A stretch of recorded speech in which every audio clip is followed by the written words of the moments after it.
అన్నయ్య క్షమించన్నయ్య, నేను చచ్చిపోతానన్నయ్య, నాకు బతకడం ఇష్టం లేదు. వద్దురా చెప్తావే.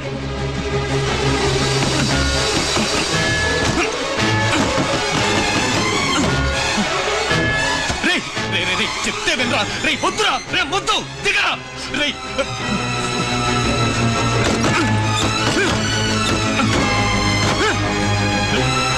చెప్తే వినరా, చావకూడదురా, వద్దురా రే. అన్నయ్య మాట వినరా రే, వద్దు వద్దు ప్లీజ్ రా రే, నీకు దండం పడతాను రా, దిగరా దిగరా రే. మనిషి డబ్బులు వెతుకుంటే వెళ్ళచ్చు, పనిని వెతుకుంటే వెళ్ళచ్చు, కానీ చావులు వెతుకుంటే వెళ్ళకూడదురా. చావే మనల్ని వెతుకుంటే రావాలి రే, వద్దు నీ కాళ్ళు పట్టుకుంటాను, దిగరా. నేను ఆల్రెడీ చచ్చిపోయాను, ఇది కేవలం శవం అన్నయ్య, ఈ శవం ఇక్కడ ఉండకూడదు, నేను పోతానన్నయ్య. ఈ లోకల్లో నువ్వు తప్ప నాకు ఇంకెవరున్నారా? ప్లీజ్ రా చెప్తే వినరా రే. ఊరేసుకుంటే నొప్పి పుడుతుందిరా, ఆ నొప్పి నువ్వు తట్టుకోలేవురా రే, ఆ నొప్పి నువ్వు తట్టుకోలేవురా రే, చెప్తే వినరా. ఏంటన్నయ్య ఇదో నొప్పే, ఆ నొప్పే తట్టుకున్నాను. నాకు అర్థమైందిరో.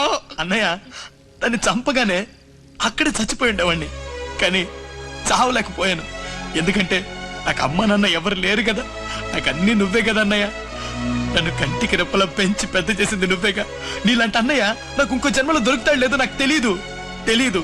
అందుకే చివరిగా ఒకే ఒక్కసారి నిన్ను చూసి వెళ్ళాలని నేను ఇంత దూరం వచ్చాను. నన్ను వదిలి వెళ్ళిపోకురా. నేను చూశానన్నయ్య, నేను చూసేశాను, ఈ జన్మకి చాలు. నేను పోతానన్నయ్య, నేను పోతాను, నాకు ఇది వద్దన్నయ్య, నేను పోతాను అన్నయ్య, నేను పోతానన్నయ్య. చెప్తే వినరా రే, వద్దు నీకు రే, వినరా వినరా రే రే రే రే.